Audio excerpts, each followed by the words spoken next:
दोस्तों कैसे हैं आप। उम्मीद करता हूँ सब अच्छे ही होंगे। दोस्तों सबसे पहले तो मैं सविता ठाकुर जी का धन्यवाद करना चाहता हूँ जिन्होंने यह वीडियो हमें एडिट करके हम तक पहुँचाई। तो दोस्तों यह जो हम वीडियो बनाते हैं, हमारा कोई भी उद्देश्य ऐसा नहीं है कि हम लोगों को यह बताएं कि आत्माएं होती हैं कि नहीं होती हैं। जो हमारे साथ दुर्घटना घटी थी और जो लोगों के साथ दुर्घटना घटित होती हैं हम वही बताते हैं। दोस्तों मेरे साथ भी ऐसी ही दुर्घटना घटी थी। उससे पहले मैं भी इन सब आत्माओं पे यकीन नहीं करता था कि ऐसी कोई आत्माएं, ऐसी कोई चीज़ें होती हैं। लेकिन दोस्तों जब से मेरे साथ वह 2018 की दुर्घटना हुई थी तब से मैं भी भयभीत हो गया था और काफ़ी बदल गया था अंदर से ही। तो दोस्तों बात ऐसी थी कि 2018 में मैं अपने कुछ ऑफिशियल काम के लिए अपने कार्यालय गया था जो कि लुधियाना में था।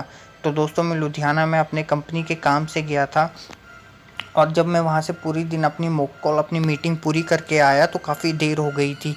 मैं यहाँ पे बस के ज़रिए आया था तो बस ने हमें हमारे घर से 5 किलोमीटर दूर हमें उतार दिया था। एक मित्र का घर लेफ़्ट साइड था और मेरा स्ट्रेट था, तो मेरे को सीधा जाना था। लेकिन उस समय मेरा फ़ोन बंद हो चुका था जिसके कारण मैं ना कोई ऊबर ना कोई ओला बुक कर सकता था। तो दोस्तों मैंने सोचा कि मैं थोड़ा सा यहाँ पे चल लेता हूँ, सीधी रोड में मेरा घर है 5-6 किलोमीटर आगे। और उसके बाद मैं यहाँ से अगर रास्ते में कोई ऑटो वाला मिलता है तो मैं वहाँ से ऑटो बुक कर लूँगा। मैंने यही सोच के मैं आगे बढ़ा और दोस्तों मैं जब आगे बढ़ता गया तो मुझे कोई ऑटो वाला नहीं मिला और वो सुनसान सड़क थी। लेकिन मेरे को ऐसा कुछ डर नहीं था कि मैं डरता था, क्योंकि उससे पहले मेरे साथ कभी ऐसी कोई दुर्घटना नहीं हुई थी।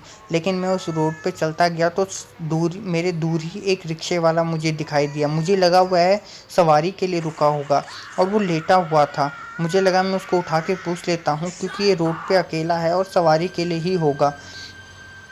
उसके थोड़ी सी दूर में एक पीसीआर भी खड़ी थी, लेकिन वो काफ़ी दूर थी, कम से कम 100 मीटर की दूरी पे थी।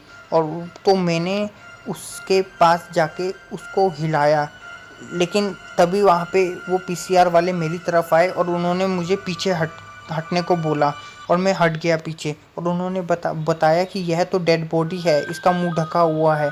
मैंने उनसे सॉरी बोला। मैंने कहा सर मुझे नहीं पता था, मैं तो सवारी के लिए यहाँ पे आया था। तो उन्होंने मुझे दूर कर दिया। कुछ ही देर में वहाँ पे और लोग भी इकट्ठा हो गए और तभी मैंने देखा कि वह रिक्शे वाला मर चुका था और पहले से ही मरा हुआ था। तो वहाँ पे उन्होंने एम्बुलेंस बुलाई और उसकी डेड बॉडी को लेके जा रहे थे, लेकिन मैं उससे पहले ही दूर हो गया और अब अपने घर की तरफ मैंने अपने कदम बढ़ाने शुरू किए और मैं अपने घर की तरफ आ गया। घर पर आते ही मेरे दिमाग से वह सब निकल चुका था और मेरे दिमाग में ऐसा कुछ नहीं था, क्योंकि मैं पूरा दिन मीटिंग में व्यस्त और बिज़ी था। जब भी मैं वहाँ अपने घर आया मैंने अपने कपड़े चेंज किए और जल्दी से फ्रेश हुआ और मम्मी को बोला कि मेरे लिए खाना लगा दो। मम्मी ने मेरे लिए खाना लगा दिया और मैं अपने हॉल में ही सोया उस दिन। क्योंकि सब में रात को 1 बज गए थे, मैं काफ़ी लेट हो गया था, तो सब अपने अंदर सोए थे रूम पे। तो मैंने उन सबको डिस्टर्ब ना करते हुए मैंने बाहर सोने का ही सोचा और मैं बाहर ही सो गया। तो मैं हॉल में ही उस दिन सोया। खाना खाते खाते मुझे 2 बज गए थे, क्योंकि उस दिन आईपीएल आ रहा था और मैंने आईपीएल की हाइलाइट्स देखी थी और मैं बहुत थक गया था और मैंने बर्तन रख के मैं हॉल में ही सो गया था। और हॉल में हमारे 2 दरवाजे हैं, जिनमें से मैंने एक ही दरवाज़ा लगाया था जो कि हमारा खिड़की वाला दरवाज़ा था, और मैंने मेन दरवाज़ा नहीं लगाया था, जो कि मैं काफ़ी थक चुका था उस दिन। तो मैं 2 बजे सो गया सारी लाइटें बंद करके। लेकिन दोस्तों उसके कुछ ही समय बाद मेरे साथ जो हुआ वो मैं आज तक नहीं भूला हूँ।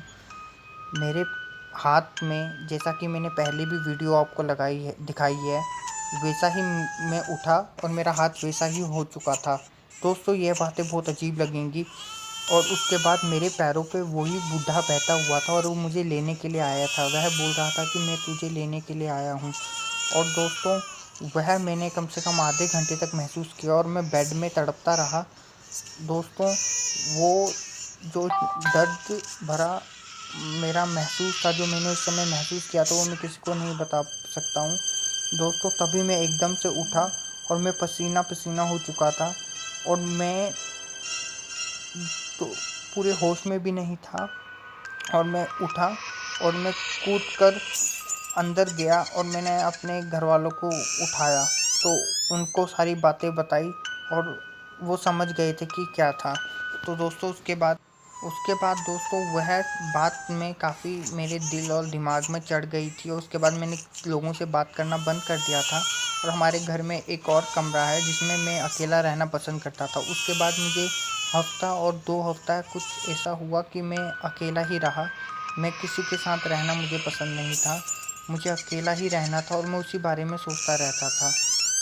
लेकिन दोस्तों कुछ समय तक यह ऐसा ही चलता रहा, लेकिन कुछ समय बाद मैं अपने आप को ठीक कर पाया और मैंने लोगों से मिलना शुरू किया, अपने परिवार वालों से बात करना शुरू किया और मैं धीरे धीरे ठीक हो गया। लेकिन दोस्तों अगर आज भी मैं वह दिन महसूस करता हूँ तो मेरी रूह कांप जाती है। दोस्तों यह बातें सुनने में बहुत अटपटी लगती हैं, बहुत अजीब लगती हैं, लेकिन मैंने यह सब जिया है और मैं जानता हूँ कि यह कितना दर्द भरा लम्हा था मेरे लिए।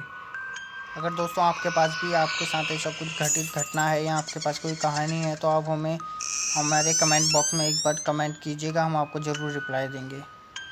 आज की कहानी देखने के लिए बहुत बहुत धन्यवाद।